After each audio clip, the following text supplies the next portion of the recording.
large library that includes access to about 13 million manuscripts that cover the entirety of American history, everything from the founding of America through the American Revolution up until almost the present day.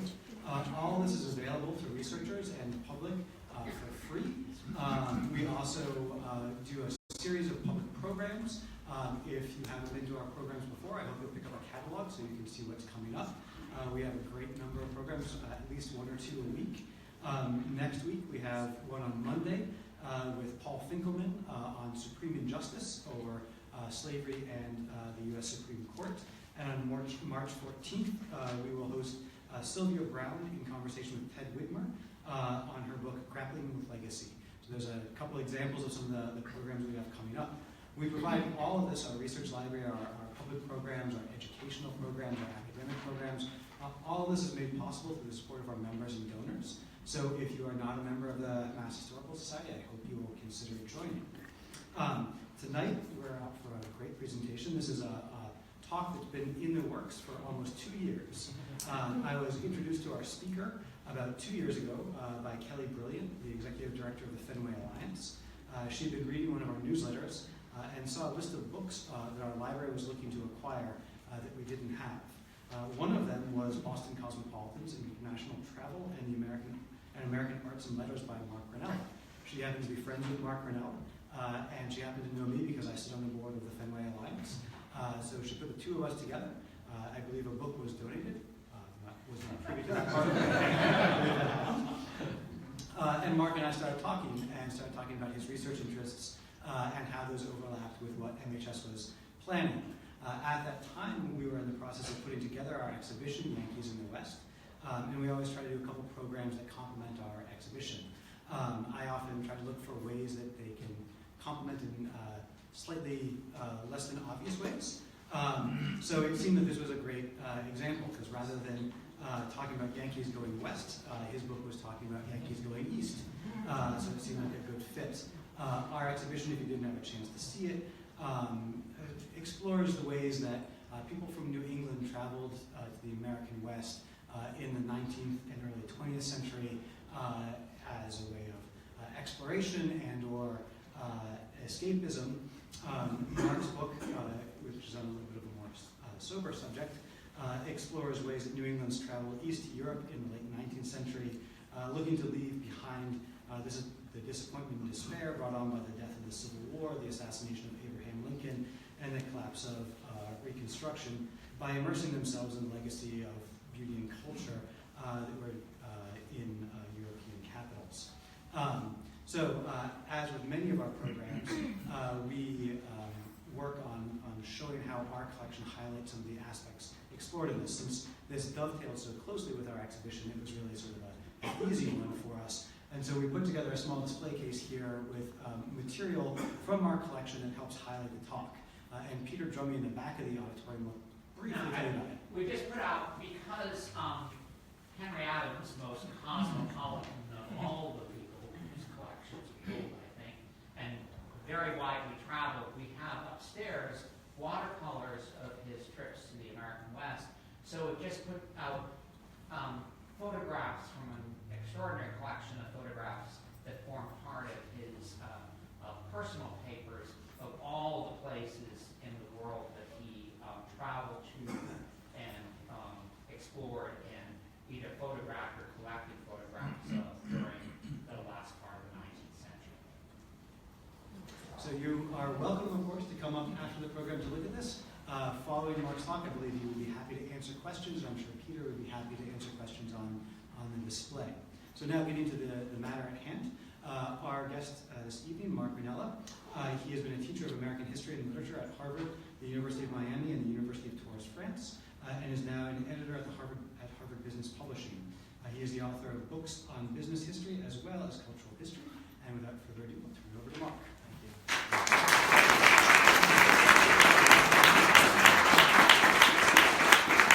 Thank you very much. I could go on and on about how delighted I am to be here, but I won't, but I could. And I want to thank Gavin for taking all my questions about this talk.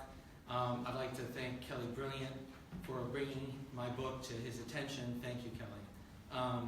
And I figure right now the talk is already a success. You're here to listen, and my publisher has recently issued a paperback edition of the book, so we're good.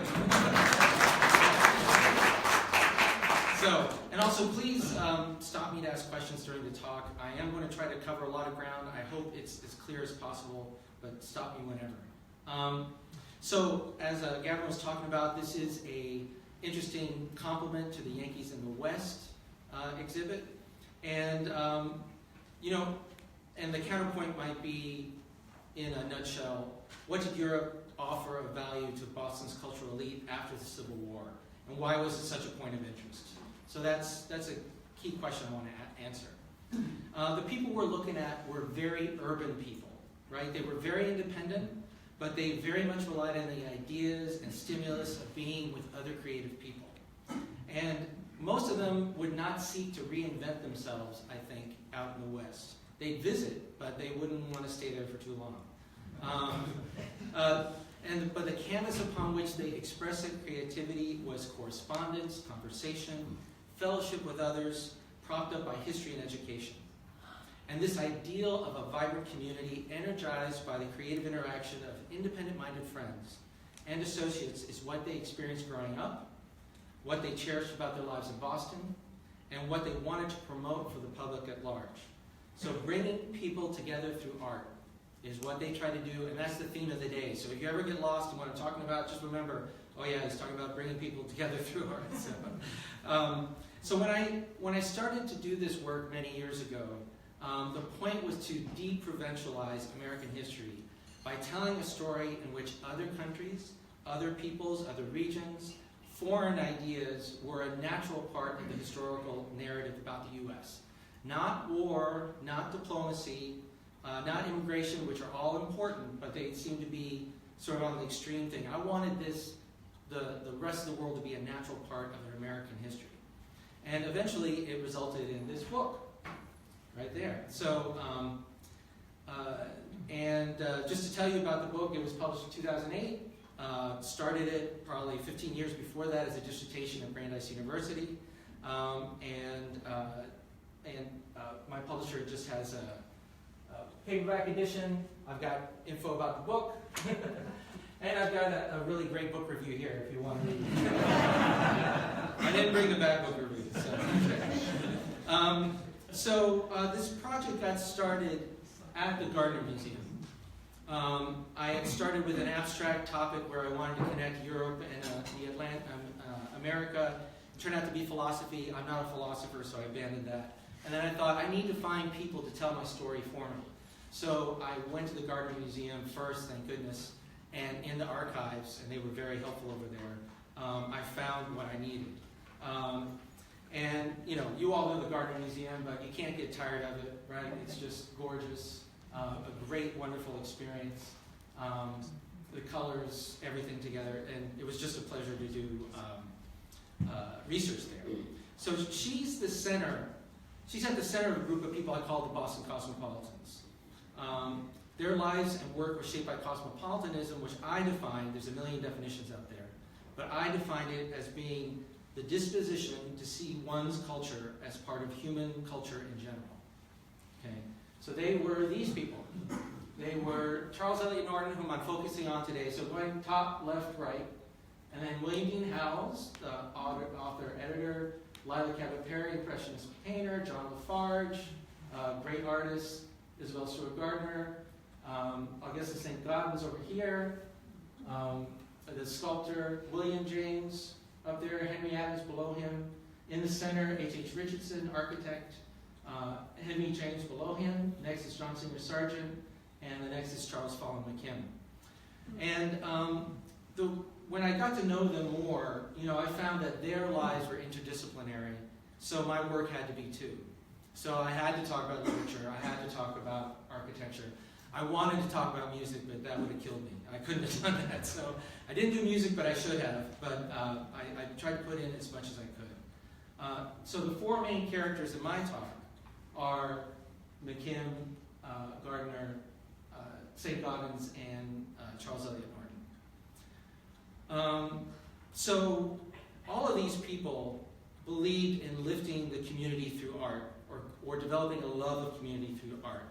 But Norton, who was about 15 years older than most of these people, was more didactic, right? He would teach his students to beware of the dangers of greed and materialism, and see the virtues of dedicating one's life to beauty and learning for the good of the community. Okay, so he would sort of be wagging his finger at people. The younger Cosmopolitans, I think, they wanted the same goal of a vibrant community through art, but using art as a means of experiencing community, right? Art as a doorway to community or experiential.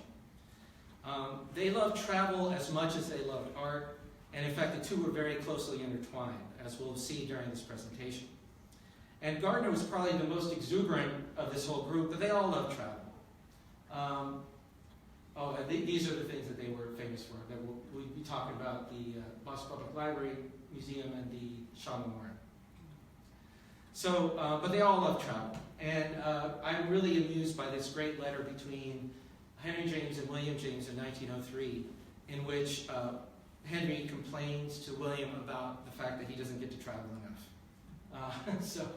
So he said, I'll just read the beginning of it, it's worth reading. He says, "You speak of the whole matter of foreign travel à votre aise. You may comparatively and have always made so many movements. You have traveled and gone to and fro, always comparatively, so often and so much.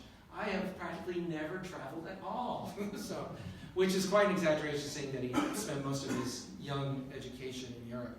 At that time, he may have had a lot less money than than William, but nonetheless, he could travel. Let's see, where am I? All right.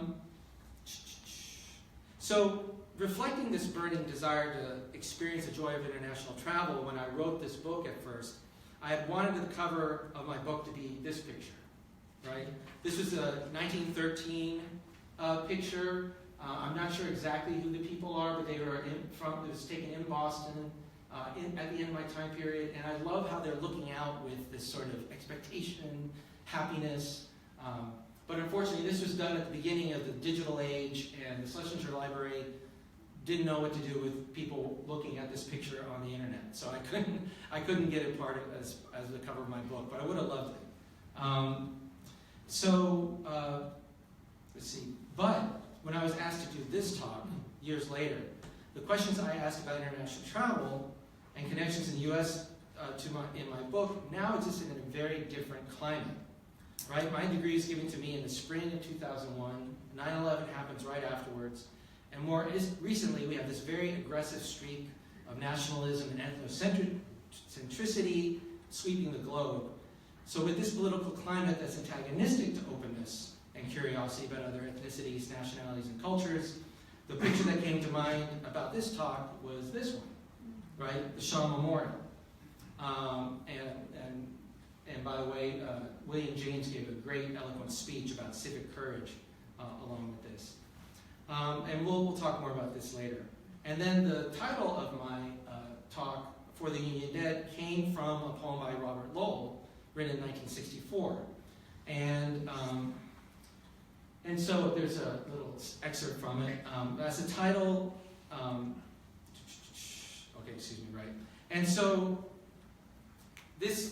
what's interesting about Lowell's poem is that he looks at the Shaw Memorial, right? He talks about it directly, and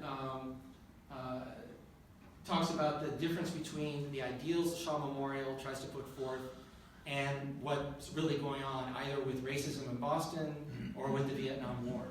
So, For the Union Dead was sort of an inspiring title for me. So, explaining how my work, or this talk, will both encompass the joy of discovery, as long as the burdens of the Civil War and slavery will take some explaining, as well as how it relates to Charles Eliot Norton, the Garden Museum, the Boston Public Library, but let's give it a shot. Okay. So, Charles Eliot Norton, and this little segment I'm calling Advocating for Community versus Hyper-Individualism. So, Norton's greatest accomplishment was not left in a book or work of art, but rather his influence through relationships with other writers and artists, and especially in the Harvard classroom. Right? At Harvard, he was lecturer on the history of fine arts as connected with literature, essentially Western Civ, right? from 1874 to 1898. He was deeply involved in the local culture. His dad was the head of the divinity school. His mom was the daughter of a prominent merchant. His cousin was president of Harvard from 1869 to 1909. So he was very, very New England. He graduated from Harvard in 1846. And soon afterwards went to India on a business venture. In 1849, he went back to Europe for a couple of years and returned to Boston in 1851, where he spent a lot of time dedicated to literature, including translating some of Dante's works. But Norton was also very busy during the Civil War. He worked as secretary to the Loyal Publication Society, which is essentially a northern propaganda outfit, sort of gathering good news about the war and spreading it to soldiers in the field. From 1864 to 1868, he edited the influential magazine North American Review in association with James Russell Lowell, and he also advised and encouraged E.L. Godkin in the founding of The Nation magazine in 1865.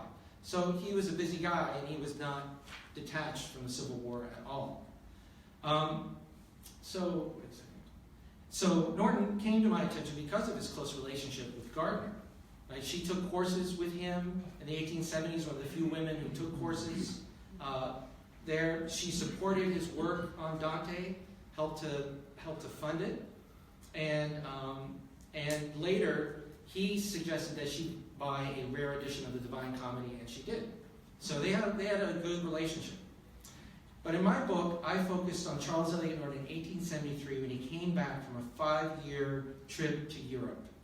He and his wife had decided in 1868 to rent their house to Louis Agassiz, the Harvard professor, for 5 years, which they regretted. They wanted to come back earlier, but they didn't have a place to go. So, and I looked at the papers written during this time and found that Norton's travels, on his travels, he was very disappointed with the political direction of the U.S. During Reconstruction. For instance, in 1869, Norton wrote to a friend that he had canceled, quote, his subscription to the Boston Weekly Advertiser, which disgusted me once a week with my native land. So in 1872, another sad story, his wife died in Dresden during childbirth. So he had 6 children with him without her now. So it was a terrible time in his life. He wasn't sure what to do, okay? Then he finds out on his return trip back that he's going to get to share the boat with Ralph Waldo Emerson. It's like, wow, this is an opportunity, right? If I'm going to get direction or at least some inspiration, it's going to be from Emerson. Well, he did get direction, but it was not the kind that he expected. So when he met Emerson, you can see in his journal during this time that at the end of his journal, in his journal at this time, you can see a list of quotations that he has from Emerson that sort of, I think, record his shock at what he was hearing from Emerson. So this is a quote from Norton, and this is Norton's voice. "It is rank blasphemy," said Emerson one day in our voyage, "to doubt the good order of the universe. Everything makes to good. The moral element in man is always uppermost, is supreme, is progressive. Man is always better than himself. The world is happy, and for happiness.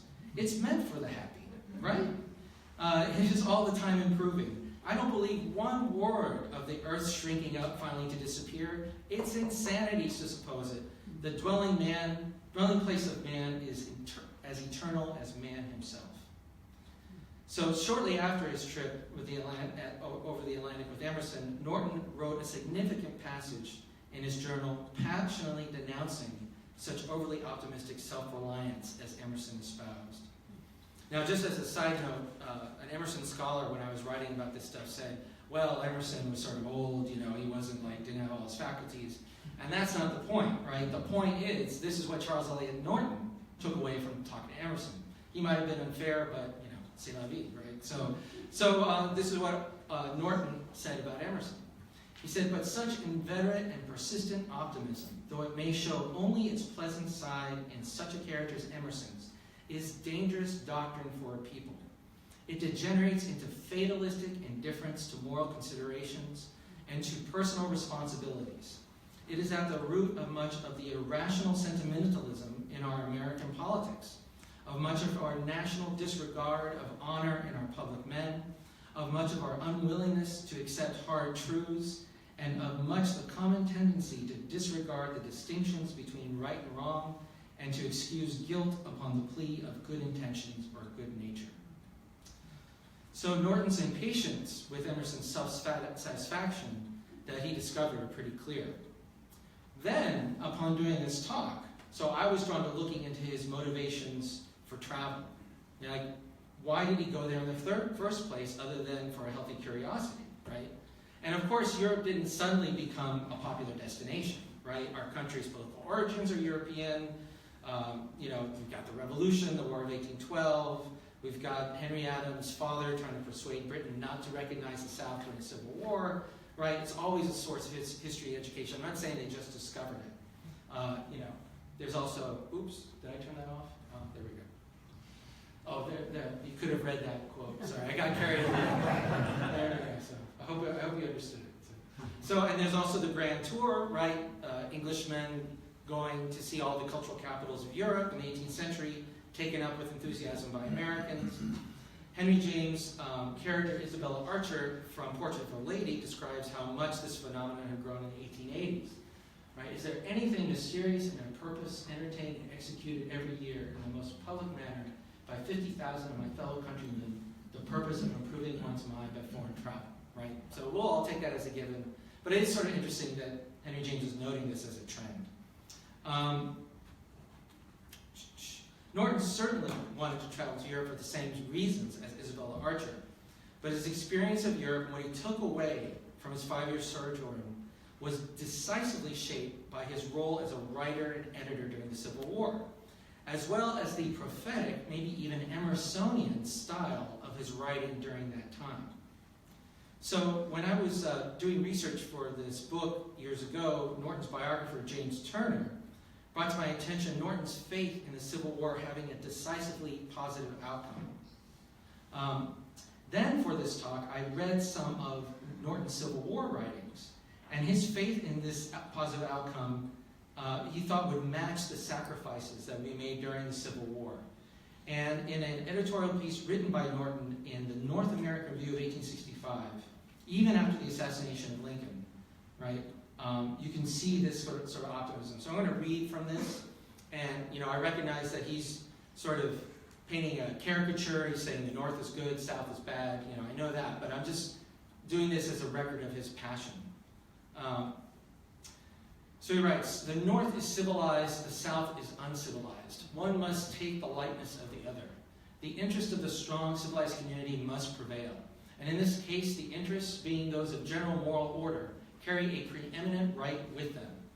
The community possesses the right over an individual or over any number of individuals to do whatever is necessary to protect or maintain its moral organization.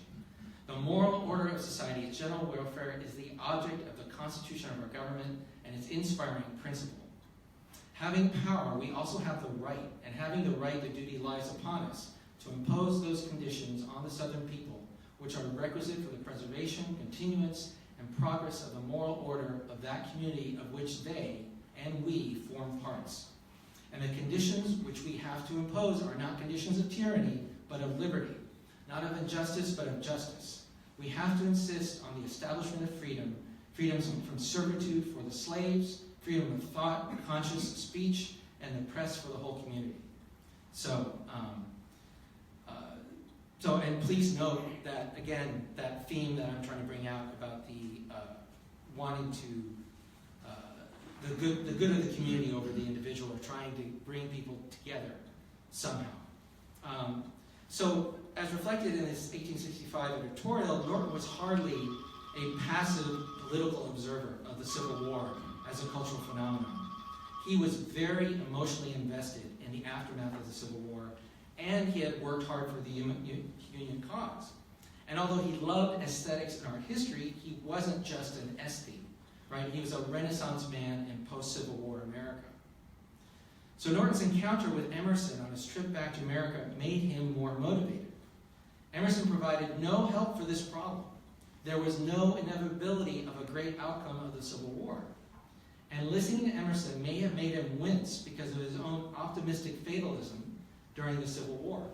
In 1861, Norton wrote to a friend that, quote, a longer training in adversity was needed to overcome the corruption of opinions and feebleness of character that 40 years of so-called prosperity had bred in our public men. So in 1873, Norton understood that many U.S. citizens, North and South, had to actively work towards creating a just republic if that ideal were to become real. Norton knew that e pluribus unum was his goal, but the challenge was finding a way for the many to work together towards a more perfect union. And I think the trip to Europe, that 5 years, combined with his profound sadness and disappointment with American politics, moved him to look outside America for clues about how to go forward. This is why travel is so important. So Norton turned to study older civilizations because of the sheer depth of their histories. So they weren't better because they were European, or they weren't better because they had castles, or they weren't better because they had money. They weren't better, period. They were just older, right? And there's more instances of, interesting, inspiring civilization. He loved the Renaissance. He loved Greece. We've inherited that. But it wasn't a single yardstick of good and bad, like Europe good, America bad. But there were instances in European history that were inspirational for him, that he thought demonstrated people's dedication to the public good. And that's what he focused on. All right. Advance the slide. Oh. Should I do that? Oh, thank you. So North American view, right. So, well, we have that. Sorry, no, that was a long pause of my talking a lot. So, but we'll be moving on here. So in doing this, Norton had abandoned the Whig view of the world, if you know that sort of Whig view of history, that saw that the arc of history was bending towards inevitable progress, learning, and liberal democracy. Instead of shaped by inevitable progress, Norton saw history as wrought occasionally by contingency and deep uncertainty, and the main direction it took was from the choices of human beings. So, so here's the next slide here. So the year after he returned from Europe, Norton turned to art history in 1874 to secure the Union. Okay, so your reaction to this could be, right? Really? Right? I'm not sure, right? Can you? But the thing is, yes, from Norton it would be really. This is Memorial Hall, if you all, Sanders Theatre Memorial Hall in Cambridge, and I'm sure he gave lectures there. And there's a lot of lectures that have his name, the Charles Eliot Norton lectures, that happen annually at Harvard. Now, why did he put such hope in education at that time? That's a long story, and I'm going to read from my own review of Jane Turner's book on Charles Eliot Norton because I think it's the quickest way to get it across. So I'll read this real quick. Because Americans lack the worldly perspective to appreciate the most pressing needs of their culture, Norton gave himself the task to provide his fellow citizens with some counterweight to materialism and hyper-individualism, striking a blow for the things of the spirit and the spirit of the community. That last little quote was from James Turner. Although many scholars have interpreted Norton's patronizing tone as anti-democratic, he believed the United States in the late 19th century was a democracy only in name. He saw the late 19th century as an era of plutocracy, holding democracy in thrall through bosses, patronage, and bribery.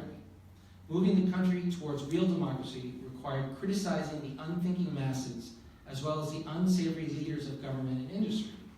Because the disease of materialism, that's Norton's phrase, began with the country's elite, Turner explains, healing could begin nowhere more efficaciously than in the Harvard classroom.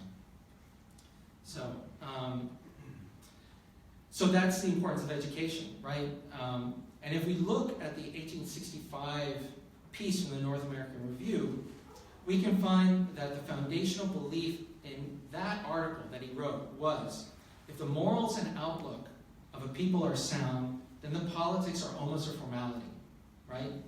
Life will be shaped by humane and generous outlook. Conversely, if the morals of a people are not sound, politics can do little about it. So what to do after the Civil War, right? We just tried political and military action. Progress was still slow, and not close to rising to the occasion the Civil War had elevated. So right now, what to do now? Teaching at Harvard. That became the center of his life. Now it's interesting, looking back at Norton, historians in America, in the 1960s, many scholars took him to be a prig and an elitist. George Frederickson, in his 1865 book, The Inter-Civil War, wrote that Norton would support democracy only if the masses followed what he considered to be the best culture. But at that time, Norton and others like him were desperate to teach or share some moral yardstick, some positive goal for which Americans could strive together, to create a community spirit that still eluded Americans even after the sacrifice of hundreds of thousands of young men. And his message resonated, right? Norton's influence was huge. According to James Turner, one couldn't be considered cultured or educated in the 19th century if you weren't familiar with Charles Eliot Norton. So again, Henry James, provides a record. Can I ask, I don't know, here it is, 6:33. Oh, we're fine with time, okay. Henry James, in 1909, writing a posthumous look at Norton, who had just died the year before, said that Norton had he had often a sense of Norton's activity was to be all along so constantly fed by echo and anecdote and all manner of indirect glimpses that I find myself speaking quite with the confidence and with all the attachment of a continuous assistant, right? And Henry James was no Charles Eliot Norton. He didn't agree with him on a lot of things, but he knew of his influence. Norton was pervasive, and his teaching at Harvard and his lectures did help to shape a generation. So let's look at some of Norton's assistants who learned the gospel of Western civilization from Norton and elaborated those lessons by finding ways to foster the love of beauty and a diverse democracy in their own ways, and sometimes finding themselves in conflict with Norton himself. So here we go. Isabella Gardner, or I'm calling this segment experiential beauty.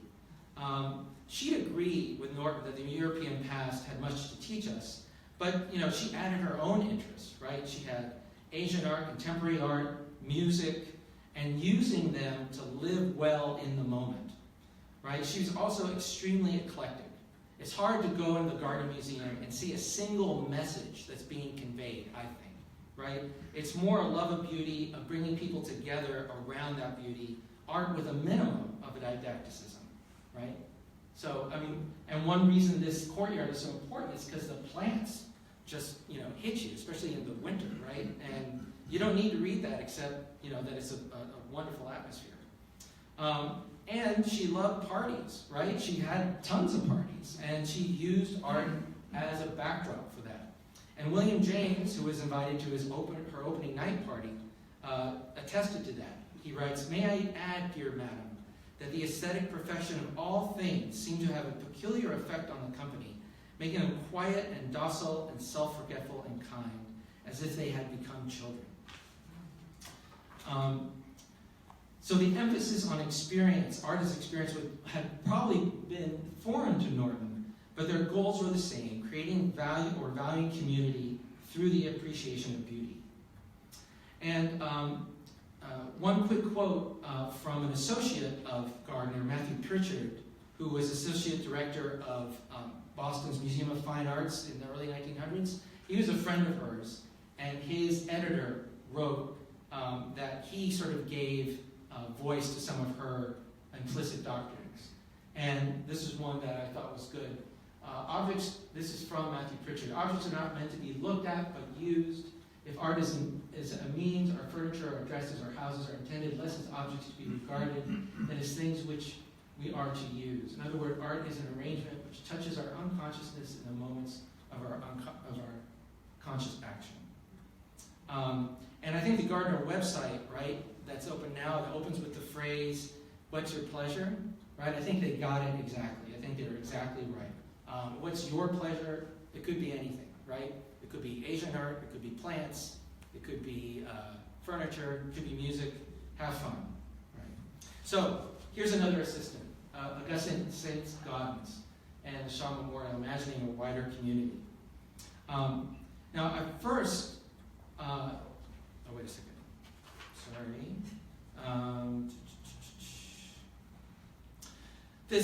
The Shaw Memorial, which people in Boston know and are justifiably proud of, comes from a long history of equestrian statues, right? They're all over the place. I just wanted to show, here's a couple more, right? That's Jeanne d'Arc in France, done in the 1870s. That's Andrew Jackson, done in the 1930s in Missouri. And there's countless equestrian statues you're all familiar with. St. Gaudens probably started off, though, with this idea. He wanted to do this. And he started off with this painting in mind. The painting of Napoleon done in 1864 called Campagne de France.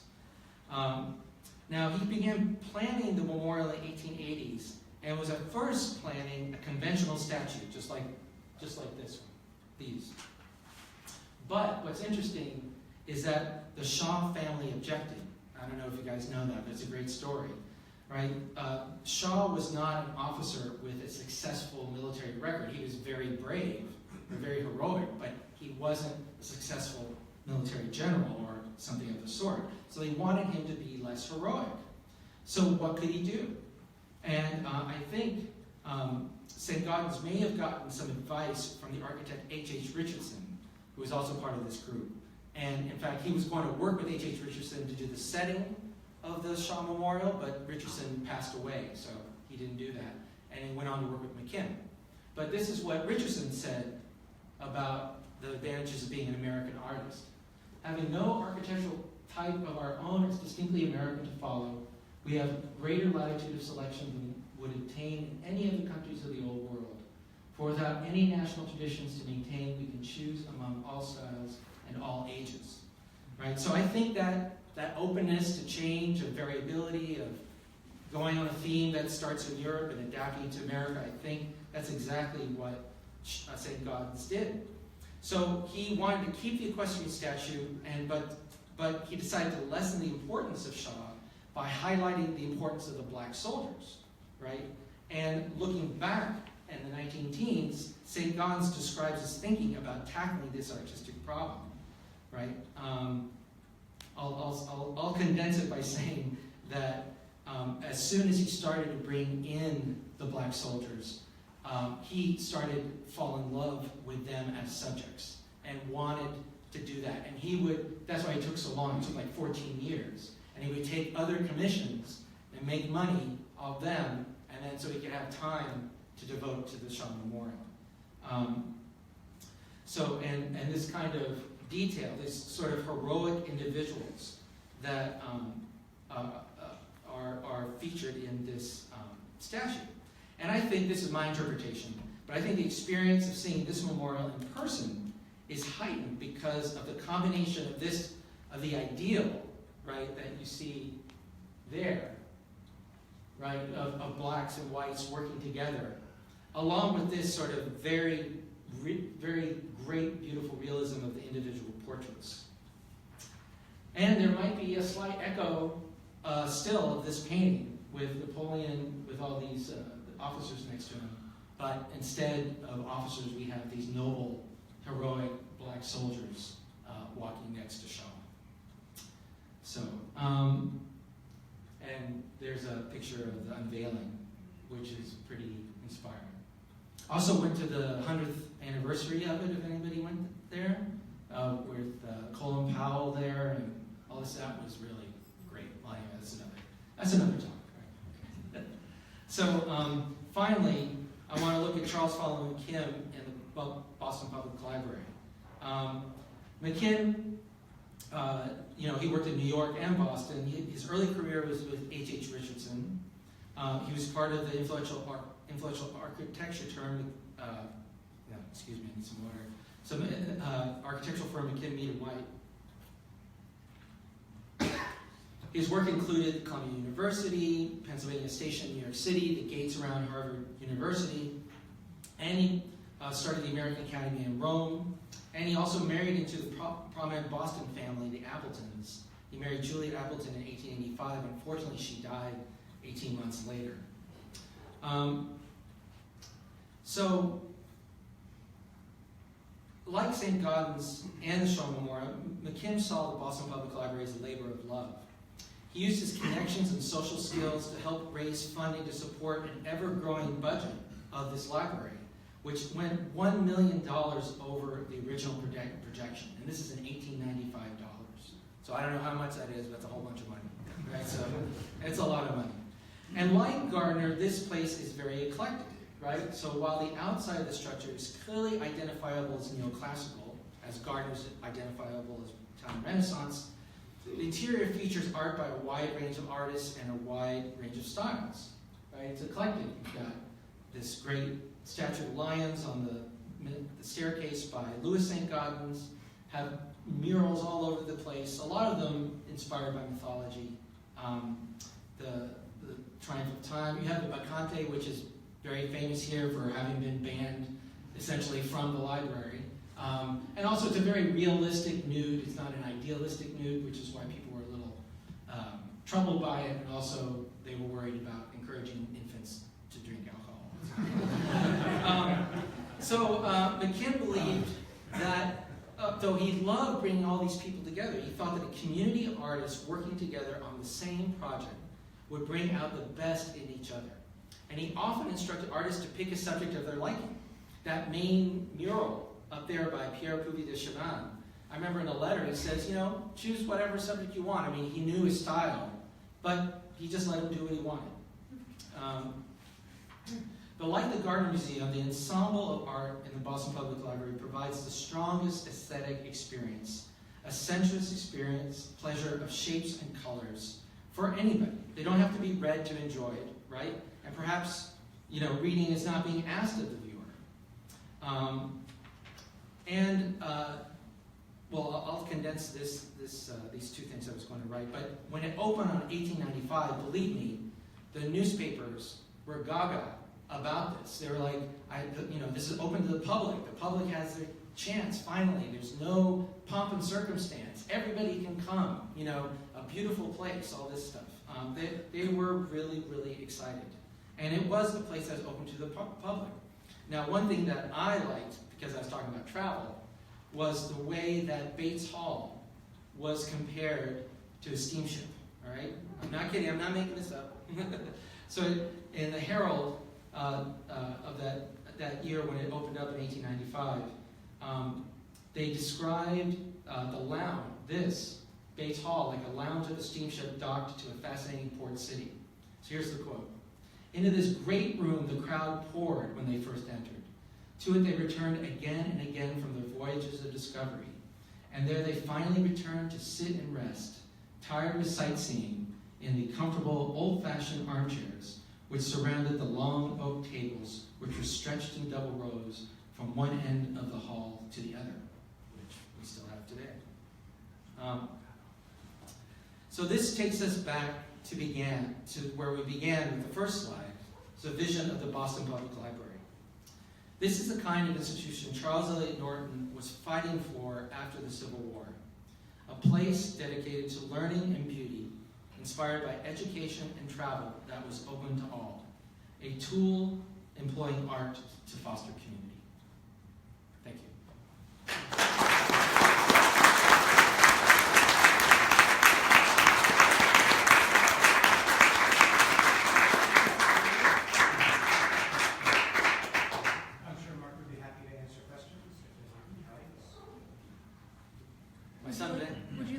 Keep this live. Oh yeah, go ahead. Sounds good. All right. Most important question. Yes. So with the library opening and being open to the public and all, were there concerns by the architects or others about about the risks of letting the common man, the hoi polloi, into the place? Yeah, there could have been, but in my research, I didn't find that. A lot of these things are pretty massive, like those statues of lions, or the murals, unless you're going to draw on them or something. They didn't have a lot of delicate stuff, so maybe they were thinking that way. But as far as I can tell, they weren't too worried about people coming in. I know, if I recall correctly, Gardner at first was going to open wide open to the public without admission or with very little, but at first they started messing with things in the Gardner. But there's a lot more delicate stuff in the Gardner than there is in the BPL. I may be wrong. Anybody who's a historian of the Gardner can correct me, but I think that's the case. Yes, in the back. So the Boston Cosmopolitans was vital for my dissertation. Thank you for writing it. Oh. And then my question is about your new book in that last bit where you talked a little bit about how people encountered these spaces. And in that period, that late 19th century, there's a flowering of art criticism. It gets a little bolder and sharper tongued than it had been prior, right? So how did they respond to critics in this period? How does that change? Now, when you say critics, you're saying people that were critical of them? Sure. Uh, Or professional critics of art and architecture. Oh, I see. I can't tell you for sure. The one thing I do know, though, is from Gardner. They would be sensitive to it, but Gardner was very strong-willed, right? She ran into problems with the newly developed, city oversight of buildings, right, and building codes and all this kind of stuff. And I think some of her stuff didn't conform. And when she got some pushback from the city, she wrote to them, hey, if you want this, it's going to be built the way I want it and not the way you want it. So, take it or leave it, I know what I'm building is worthwhile. If you don't want it, well, it's your fault, I'm going to do it my way. So, I don't think they would have been ignoring our criticism. And in fact, Isabella Gardner used Bernard Berenson, right, one of the first real art critics. So, they might have been allied. I don't think they would have chafed, especially because the quality of their stuff is so good, right? You look at the Boston Public Library, and it's just amazing, right? So, yes. You didn't talk much about Sargent, but I know that Sargent did some fairly radical paintings in disillusionment of World War I. Obviously, Norton didn't live to see it, but Right. many of the people you did write about Right. did. So how, if you were going to write another chapter of the book, Right. or another book, how did this community react to World War I? I did write a little bit about that, and it was hard. Henry James renounced his American citizenship because of the U.S.'s reluctance to join World War I and defend the English and the French. So, he saw his being part of Western civilization. So I think they were very depressed by it, frankly. I think it was very sad. So it's interesting, though, John Singer Sargent, although he's really great at a lot of stuff, that World War I painting he did called Gassed, right? I was thinking of it. It's not as effective as some of this other stuff because it's almost neoclassical, right? They all look very posed, right? And do people know that painting Gassed? It's great. It's interesting. It's about World War I, but all these people they're like in a line, looking like 8 statues or something like that. They look very. They're blinded. They're blinded, right? Yeah. No, it's true. It's As true. the civilization's blinded. No, that's one way to. That's one way to look. No, that's very true. For me though, it seemed very polished. It seemed very sanitized, sort of version of pain that those guys were going through. So, but it might have blown their minds too, right? It might be hard to fathom what they were going through. Yes. I agree with you that Norton was a very influential person, but wasn't a great deal of his influence based on his channeling Ruskin that everybody read Right. at that point. And Ruskin is very specific about the quality of any civilization can be judged, the moral quality of the civilization can be judged by the quality of its art. Mm-hmm. No, absolutely, and I could have gone more into depth about that, but you're very right, and that's why Norton takes that and he looks at, for instance, the Bacchante, and he's like, that's a little off. That's not as beautiful as I'd like. And I think he thought it might be a bad influence because of that depiction of beauty was off for that. But yeah, he was in correspondence with all these people in Europe, including Ruskin. But that's why I said that he was a little more didactic, as Ruskin was. And Henry James chafed against Ruskin as well. Then he was much more didactic than, say, Gardner or McKim. Much more experiential. But yes, thank you for bringing that up. Yeah.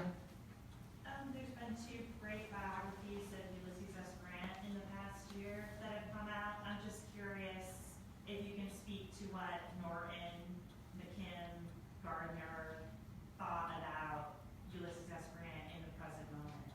In their present moment, right? In their present moment. Right. I wish I could. I can't tell you. I can't tell you, except, I will just take that as an opening that his autobiography is so great.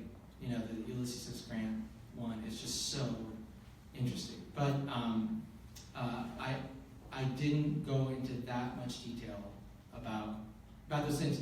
In fact, one thing I should underline again, this talk, which I'm very grateful for, again, it's just great to talk to you guys about this, brought me to look at this a second time, in a way, right? So that these political considerations became more important to me right now in 2018 than they were when I wrote it before. So what I did is I delved into Norton's writings, like I was quoting there, to see his own passion about what was going on in the Civil War. So that would be a really interesting question, to see their specific reactions to people like Johnson and Grant and things like that. Yes, in back. Oh, okay. No. Okay, Daniel. I wonder if did it make a difference in terms of the travel experience that people had, where they went and how conscious they were wherever they went of kind of contemporary politics, contemporary societal issues, as opposed to kind of that long debate of Civilization. of art and civilization. Right. So I'm thinking, around that time, historians, for example, like to go, academic historians like to go to Germany, because Germany was the be-all and end-all of historical scholarship. Right. Du Bois went to Germany, loved it for some reason. Right. Which is weird if you look at what's going on in Germany at the time. But so I wonder if that experience of different national cultures and different national politics in Europe somehow shaped these travelers' experiences as they came back to the United States. Well, I think the one thing I can say is that they did pay attention to politics there, and the things that they didn't like that they saw disabused them of any fantasy about these nations exemplifying some timeless standard. They saw the Paris Commune and the disaster that was, so I think that so that would be the thing, and that would lean towards them, cherry picking the things that were interesting to them, say like medieval churches or cathedrals that Henry Adams was fascinated by as sort of an example of community coming together to create this incredible work of art. So I think they were aware of what was going on. Yes, Peter. You anchored your talk in your book in the part of art and architecture on things that we can all go and see in Boston, Right. the BBL, the Shaw Memorial, and the Garden Museum. Are there other places that are evocative of this time that are worth looking at through the lens of what you're talking about? Here? In Boston. In Boston. I focused on that group. I focused on that group of Boston Cosmopolitans. So whatever they were doing was what I was interested in. But I think it was, a zeitgeist.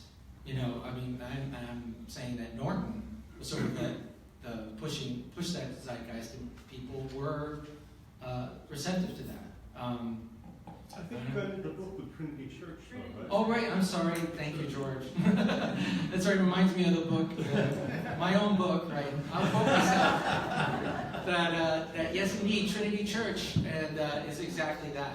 And what Richardson wrote about it, right? Now, I'm not an architectural historian, so what I do, though, is read architectural historians that say, oh, there's this English part, there's this French part, there's this unusual way where he put the tower, which was only for physical concerns, not aesthetic, stuff like that. So those kinds of plasticity of what would you call it, genre, and origin. I think that exemplifies that too. And Trinity Church, right? You can go in there, you don't have to read anything. It's gorgeous, right? It's just gorgeous. And Memorial Hall at Harvard also. Oh yeah, right. And the entire back bay. I mean, it's a major architectural and planning creation. No, absolutely, and it's sort of reminiscent of or I don't think I think it's before Osman, but it's got this idea of this big giant thing being planned for aesthetic harmony. I had a question over here. Yeah. So what about open space and public parks? What was this? Was there an interplay, say, with positivity or Olmsted? Totally. So I could have talked about Olmsted, who was Gardner's neighbor in Brookline, and one part that one shtick that I talk about in my book is, one reason this book is important to me is because a lot of these people get overlooked because they were in Boston, and Boston was supposed to be nothing compared to New York at that time, right? And then, but they've, don't figure out, well, Olmsted moved from New York to Boston. No, and she was right next to him, and I think what happened, Olmsted had that sensuous side to him, right? So, like, if you go to the Olmsted house down by Route 9, he's got in miniature what he does a lot of times, which you go into this little rock garden, and it's sort of enclosed, and then it opens up to this big tree, and that's just like the Gardner Museum. That was one thing, at least the original entrance of the Gardner Museum is this little dark space, right? And you go in there, it's like chiaroscuro, right? And then boom, you open up into the center courtyard, that contrast of dark and light. And there's a lot of that in Olmsted spaces, that's sort of moving from there. So, and Olmsted worked with H.H. Richardson all over the place. And Olmsted started a magazine in New York. He wanted to, these guys overlapped a lot. But the landscape architecture, I think, taught Gardner, taught McKim, this idea of like contrasting spaces having a dramatic effect on viewers.